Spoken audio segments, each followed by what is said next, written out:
La.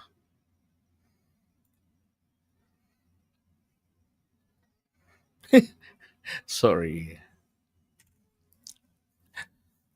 Okay, good morning po sa inyong lahat, mga kapatids. Ako po si JDB, ang inyong abang lingkod. Merong mga nagtatanong, kasi nakakagulo daw po ng isipan, bakit doon sa RA 9851, Section 17, second paragraph, dalawa ho ang option na nakalagay. Yung surrender or extradition ng isang akusado. Okay?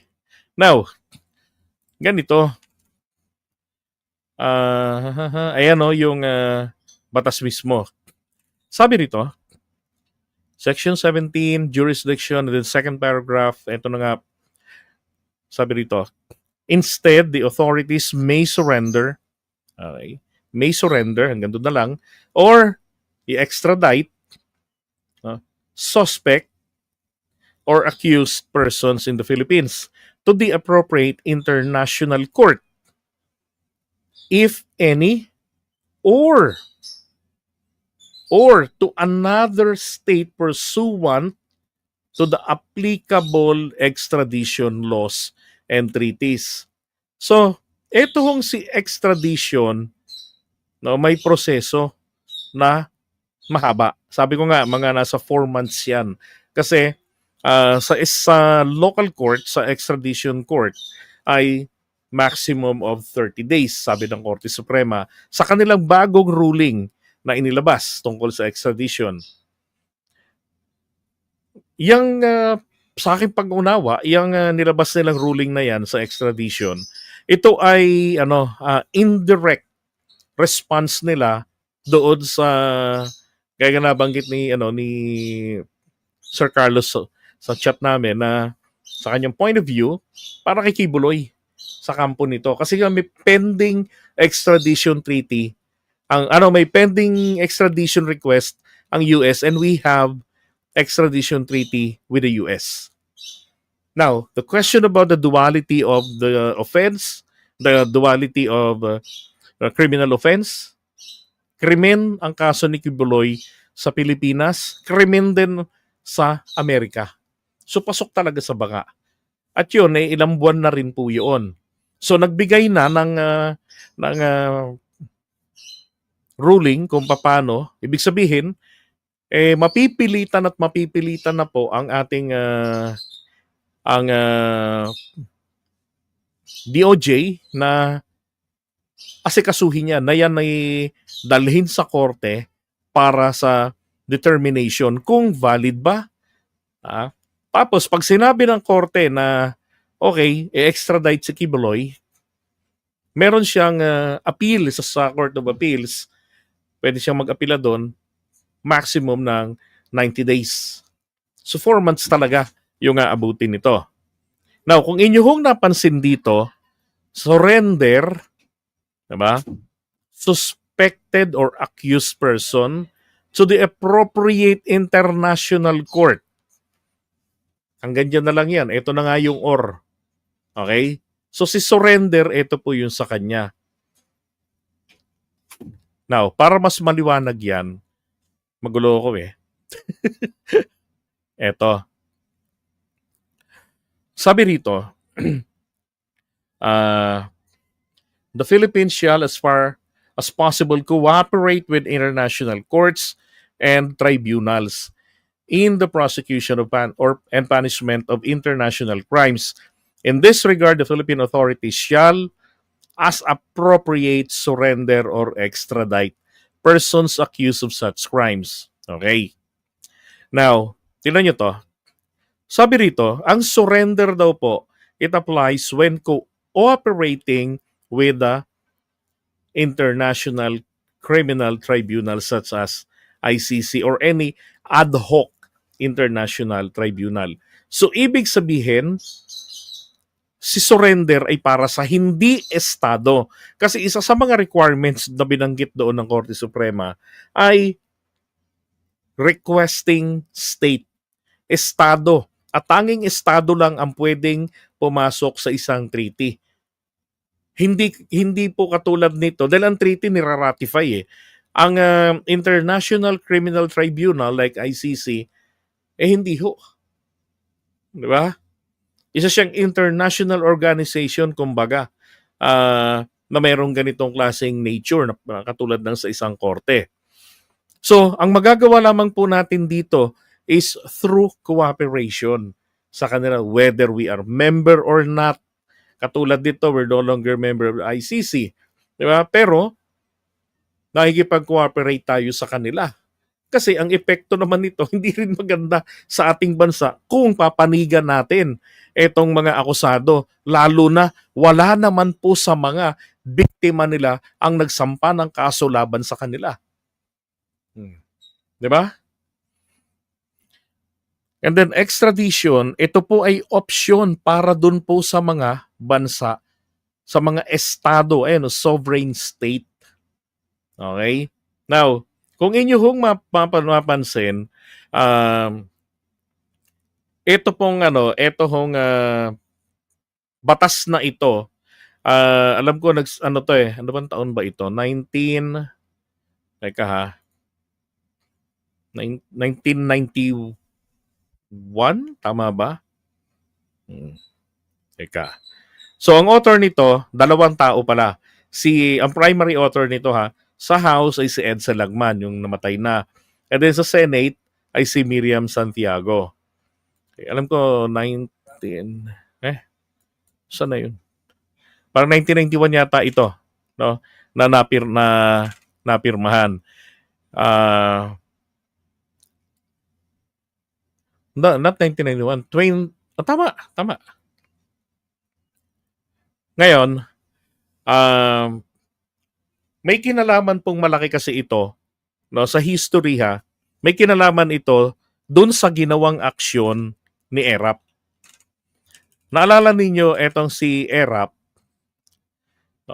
ang ginawa niya noong year 2000 ay pumasok siya sa isang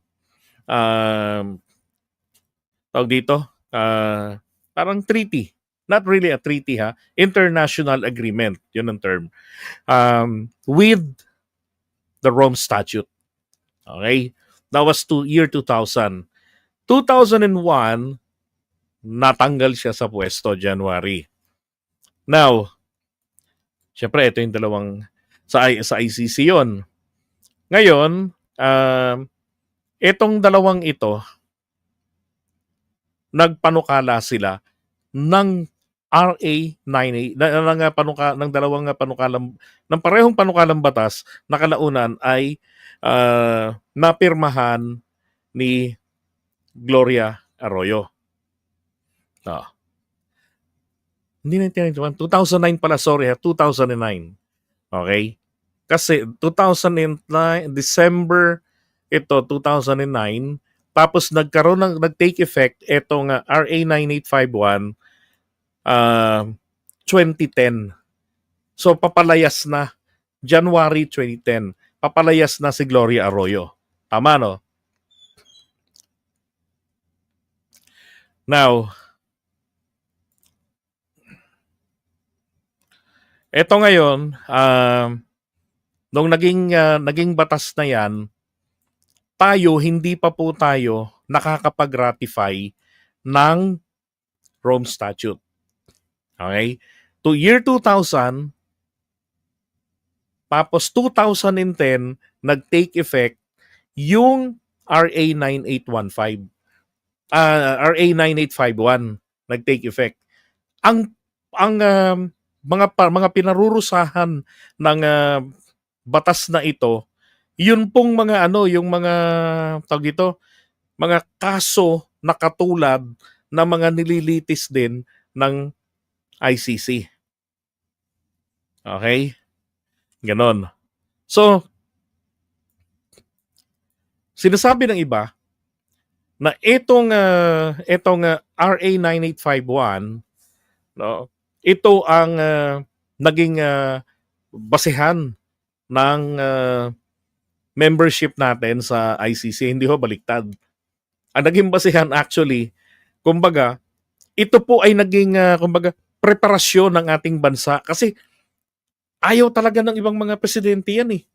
Pero mo haba ng panahon, Gloria Arroyo had 9 years in the government. But due to persistent public and international pressure ng mga human rights advocates, so na talagang wala na siyang choice. Kundi, pirmahan ito. So naipasa yan. And then 2011, naman ni-ratify nila PBBM ang Rome Statute. Kaya naging ganap tayo noong November 1, year 2011, naging ganap tayong miyembro ng ICC. Si Leila de Lima, iniimbestigahan na niya noong mga panahon na yan si Duterte while he is still a mayor in Davao City. Sa mga kaso na pinagmamalaki niya, sa mga krimen ng pagpatay ng tao, yung mass murdering niya, nung siya po ay naging presidente na. At galit na galit nga siya kay Leila de Lima kasi bukod sa nagkaroon na tayo ng batas na ganito para sa mga mass murder, at lalo na kung ang mga makakapangyarihang tao ay hindi malilitis ng local courts natin, ng batas ng korte ng bansa natin dahil sa kanilang lakas, sa kanilang kapangyarihan, sa kanilang impluwensya, then meron po tayong court of last resort. Ito na nga po yung ICC. Diba? Ngayon, ito pong RA 9851, kaya po naging dalawa yung option dito. Ito yung preparasyon ng ating bansa para po dun sa mga international agreement natin, ang katulad rito sa ICC. So, na kung saan hindi sila makakapasok sa isang extradition treaty para hilingin na yung may atraso sa kanilang bansa na naririto sa Pilipinas ay maipadala sa kanila. So, preparasyon yan. Diba? Kaya nga sabi niya, perfect na perfect. Diba? Pagkapasa ng RA 9851, na-ratify naman ang membership natin dyan sa ICC. Ngayon, yung sinasabi nila na tawag dito, na yung extradition para kay ngayon na nilabas ng Korte Suprema, hindi po ito hindi ito applicable kay Bato de la Rosa. Siguro naman alam niyo na ho yung ibig sabihin. 'Di ba? Kasi hindi naman estado 'yun eh. Bagamat meron tayong batas, yung extradition law natin nung panahon pa ni Apo Lakay, na nagsasabi ng parang merong proseso para sa pag-surrender. Yun po, tandaan nyo yun ay batas para sa pagpapatapon, no, na para sa sa hinihiling ng isang estado. Ibig sabihin ay this is another terminology lang, pero ang purpose pa rin nito, ang ibig sabihin pa rin nito ay walang pinag-iba sa extradition. Bagamat binanggit doon na surrender. Okay? Pagdating kasi rito sa atin, sa sistema na to, naman yung first option ng surrender, ang lang naman doon option natin. Di ba? Titignan natin doon. Iano ba natin tong tao? I-extradite ba natin? Oops, hindi isang estado ang humihiling. Ang humihiling ay International Tribunal, ICC. Ano ang option sa ICC? Wala naman tayo, kasi sabi ni Torion, hindi raw yan self-executing. Kasi hindi raw sinasabi dyan yung mode, papaano isusurrender, yung gano'n yung Mariosep. Ang tagal-tagal na ng batas na yan. Di ba? Ngayon lang, ng panahon lang ni Bato de la Rosa, saka sasabihin na hindi self-executing. Ang maliwanag talagang kailangan ng rules na buo, na fixed. Etong extradition.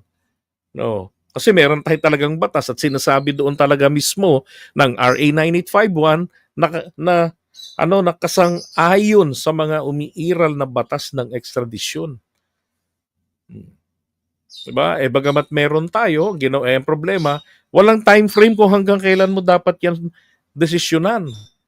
Paano kung malakas sa korte, malakas sa gobyerno, di patay na. Hindi na magkakaroon ng realization yung extradition. Di ba? Ngayon, sa ginawa ng Korte Suprema, and I praise the Supreme Court about that, kasi they only have 4 months maximum. Basta't nasimulan na yung proseso, 30 days sa local court, and then 90 days naman kung umapila sa Court of Appeals. At pag naging final na yan, and executory, then saka po nila ipapa-extradite yung suspect, yung akusado.